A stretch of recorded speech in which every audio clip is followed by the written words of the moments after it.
আসসালামু আলাইকুম, welcome to বুলজাই entertainment. আমি সাখাবাত সানি আছি আপনাদের সাথে। এখন আমি কথা বলবো 2024 সালে এখনো পর্যন্ত মুক্তিপ্রাপ্ত ইংরেজি ভাষা সিনেমাগুলোর মধ্যে থেকে আমার সবচেয়ে ভালো লাগার 10টি সিনেমা নিয়ে। এবছর এখনো পর্যন্ত বেশ কিছু ইংরেজি ভাষা সিনেমা মুক্তি পেয়েছে। এর মধ্যে সামার ব্লকবাস্টারও যেরকম রয়েছে, ইন্ডিপেন্ডেন্ট সিনেমাও সেরকম রয়েছে। ভিন্ন ভিন্ন জনরার অনেক ভালো ভালো সিনেমা বের হয়েছে, যেগুলোর অনেকগুলোই আমার দেখা হয়ে আসছে, কিন্তু সময়ের অভাবে সেগুলোর হয়তো ইন্ডিভিজুয়াল রিভিউ আমি করতে পারি না এই চ্যানেলে।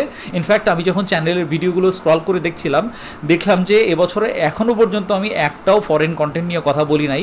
এমনিতেই তো ভিডিও খুব কম বানানো হয়, তারপরেও যেগুলো ভিডিও বানিয়েছি সামহাউ ওগুলো হয়তো দেশি কন্টেন্ট নিয়েই। So I feel like it's high time I started doing that again. তো এই জন্যই আজকে এই প্রচেষ্টাটা।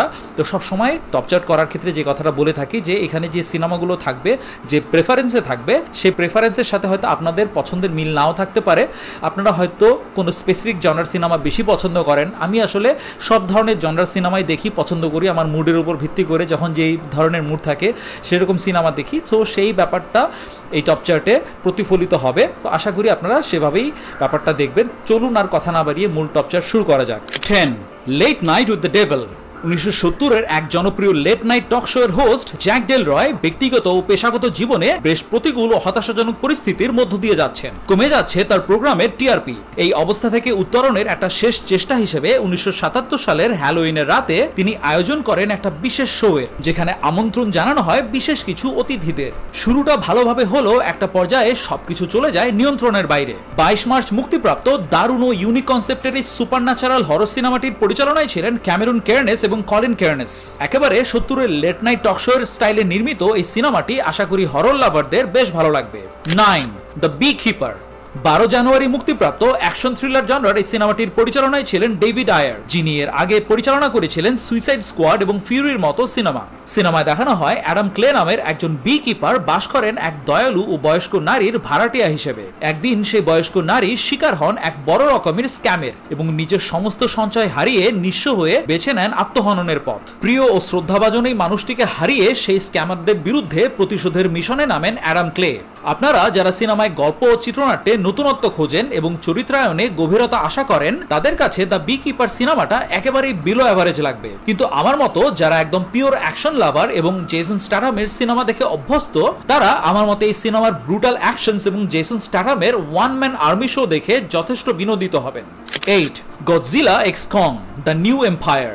29 মার্চ মুক্তিপ্রাপ্ত মনস্টারভার্স ফ্র্যাঞ্চাইজের এই পঞ্চম সিনেমাটির পরিচালনায় ছিলেন অ্যাডাম উইনগার্ড, যিনি এই ফ্র্যাঞ্চাইজের চতুর্থ সিনেমা গডজিলা ভার্সেস কং এরও পরিচালক ছিলেন। সিনেমায় আমরা দেখতে পাই কং হলো অর্থে তার স্বজাতীয় কিছু শক্তিধর শত্রুর মুখোমুখি হন। এই শত্রুর সাথে মোকাবেলা করতে হলে কং এর প্রয়োজন মহাপরাক্রমশালী গডজিলার সাহায্য।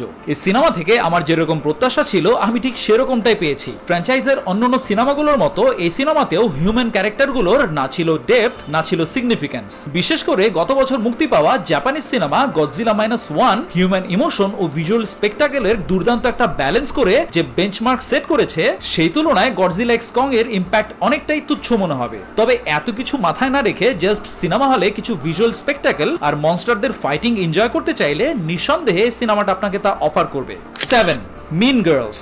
সামান্থা জেইন এবং আর্তুরো পেরেস পরিচালিত মিউজিক্যাল কমেডি জনরার এই সিনেমাটি মুক্তি পায় 12 জানুয়ারি। সিনেমাটি 2004 সালে মুক্তিপ্রাপ্ত মিন গার্লস থেকে অনুপ্রাণিত। সিনেমায় দেখানো হয় 16 বছর বয়সী কেডি হিরন তার মায়ের সাথে কেনিয়া থেকে ইউএসএ শিফট হয় এবং সেখানে একটি হাই স্কুলে ভর্তি হয়। সেখানে কেডি ইন্টারঅ্যাক্ট করে বিভিন্ন মন মানসিকতার ছাত্রছাত্রীদের সাথে এবং ধীরে ধীরে তার বিশ্বাস ও আচরণে নানা পরিবর্তন আসতে থাকে। হাই স্কুলের টিচার হওয়ার সুবাদে খুব কাছ থেকে টিনের ছেলেমেয়েদের লাইফস্টাইল ও তাদের মনোজগৎ সম্পর্কে জানার সুযোগ হয়েছে আমার। এই কারণেই হয়তো এই সিনেমায় দেখানো চরিত্রগুলো ও তাদের আবেগগুলোর সাথে আমি খুব ভালোভাবে রিলেট করতে পেরেছি। পাশাপাশি সিনেমায় যে মিউজিক্যাল ন্যারেটিভ ব্যবহার করা হয়েছে সেটাও আমার কাছে খুব উপভোগ্য লেগেছে। 6 মাঙ্কি ম্যান। স্লামডগ মিলিয়নেয়ার এবং লায়ন খ্যাত অভিনেতা দেব প্যাটেল পরিচালিত প্রথম সিনেমা মাঙ্কি ম্যান মুক্তি পায় 5 এপ্রিল। অ্যাকশন থ্রিলার জনরার এই সিনেমায় আমরা দেখতে পাই একটি আন্ডারগ্রাউন্ড ফাইট ক্লাবে মাঙ্কি ম্যান নামে পরিচিত বানরের মুখোশ পরিহিত এক ফাইটার টাকার বিনিময়ে প্রতিদ্বন্দ্বীদের কাছে মার খায়। সেই ফাইটার পরিকল্পনা করে সেই শহরের এক ক্ষমতাধর ব্যক্তিকে হত্যা করা। তার এই প্রতিশোধের পেছনের গল্পটা কি জানতে হলে আপনাকে দেখে নিতে হবে অ্যাকশনে ভরপুর এই সিনেমাটার গল্প আর চিত্রনাট্য বেশ সাদামাটা আর প্রেডিক্টেবল হলেও দুর্দান্ত অ্যাকশন কোরিওগ্রাফি, স্টাইলিশ সিনেমাটোগ্রাফি, অসাধারণ সাউন্ড ডিজাইন ও ব্যাকগ্রাউন্ড মিউজিক এবং সর্বোপরি দেব প্যাটেলের নিজেকে উজাড় করে দেওয়া পারফরম্যান্স মাঙ্কি ম্যানকে এক অন্য উচ্চতায় নিয়ে গেছে।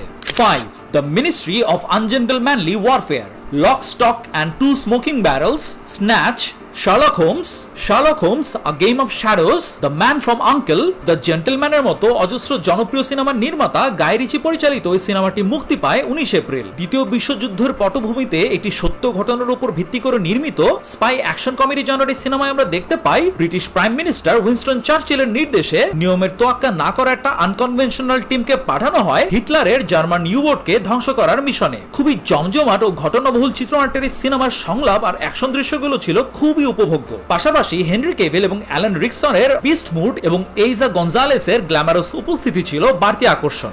মজার ব্যাপার হলো জেমস বন্ড চরিত্রের স্রষ্টা ইয়ান ফ্লেমিং তার জেমস বন্ড চরিত্রটি লিখেছিলেন এই মিশনটিকে লিড করা গাস মার্চ ফিলিপসের চরিত্রটি থেকে অনুপ্রাণিত হয়ে, যেটি আমার মতো একজন বন্ড ফ্যানের জন্য অনেক সিগনিফিকেন্ট একটা ইনফরমেশন। 4. কুংফু পান্ডা 4। মাইক মিচেল পরিচালিত মার্শাল আর্ট কমেডি জনরার এই অ্যানিমেটেড সিনেমাটি মুক্তি পায় 8 মার্চ। কুংফু প্যান্ডা ফ্র্যাঞ্চাইজের এই চতুর্থ সিনেমায় দেখানো হয় মাস্টার শিফুর পরামর্শে ও সন্ধান করতে থাকে তার উত্তরসূরি হিসেবে পরবর্তী ড্রাগন ওয়ারিয়ারের। অন্যদিকে ভ্যালি অফ পিসের উপর হুমকি স্বরূপ আবির্ভূত হয় দ্য ক্যামিলিয়ন নামের এক ক্ষমতাধর জাদুকরের। এই ফ্র্যাঞ্চাইজের অ্যাকশন আর কমেডির টিপিক্যাল ফ্লেভারটা তো এই সিনেমায় ছিলই, এর পাশাপাশি পো আর জেনের মধ্যকার একটা ইমোশনাল অ্যাঙ্গেল ছিল যেটা এই ফ্র্যাঞ্চাইজের ভক্তদের মন ছুঁয়ে দেবে। 3. Dune part 2। Epic science fiction জনরার এই সিনেমাটির পরিচালনা করেছেন ডেনিস ভিলেনিউভ, যিনি সিনেমাটির প্রথম পার্টেরও পরিচালক ছিলেন। 1 মার্চ মুক্তিপ্রাপ্ত এই সিনেমাটি এখনো পর্যন্ত এই বছরের সর্বোচ্চ আয়কারী সিনেমা, যা এখনো অবধি আয় করেছে $711 মিলিয়ন। সিনেমায় আমরা দেখতে পাই পল অ্যাট্রাইডিস মরুভূমি গ্রহ অ্যারাকিসে ফ্রিম্যান জাতির মানুষদের সাথে একত্রিত হয়ে হাউস হারকোনেনের বিরুদ্ধে যুদ্ধ ঘোষণা করে। ফ্র্যাঞ্চাইজটির প্রথম সিনেমাটির মতো এটিও ছিল একটি ভিজুয়াল এবং oral treat. I am sure প্রথম সিনেমাটির মতো এটিও আগামী অস্কারের টেকনিক্যাল ডিপার্টমেন্টগুলোতে বাজিমাত করতে যাচ্ছে। 2. ফিউরিওসা, A Mad Max Saga। George Miller পরিচালিত ম্যাড ম্যাক্স ফ্র্যাঞ্চাইজের এই পঞ্চম সিনেমাটি মুক্তি পায় 24 মে। পোস্ট অ্যাপোকালিপটিক অ্যাকশন জনরার এই সিনেমাটি মূলত 2015 সালে মুক্তিপ্রাপ্ত ম্যাড ম্যাক্স ফিউরি রোডের প্রিকুয়েল এবং স্পিন অফ, যেখানে দেখানো হয়েছে ফিউরিওসা চরিত্রটার জার্নি। সিনেমায় আমরা দেখতে পাই কিভাবে কিশোরী ফিউরিওসা তার মাকে হারানোর পর নানা প্রতিকূল পরিস্থিতির মধ্য দিয়ে এক প্রতিশোধ পরায়ণ ও বিধ্বংসী নারী হয়ে ওঠে। এই সিনেমাটা অ্যাকশন লাভারদের জন্য একটা treat.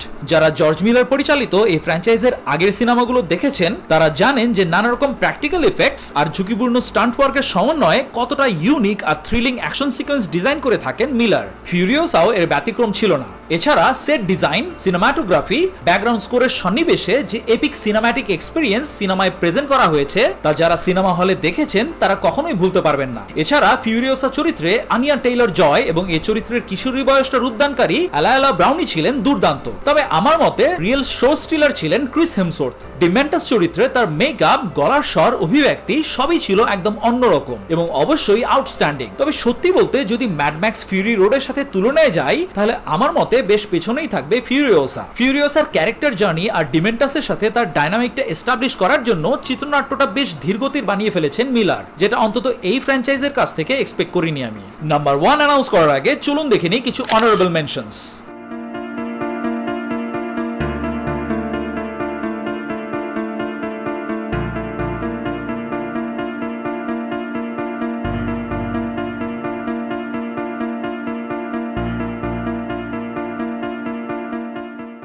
One, Kingdom of the Planet of the Apes।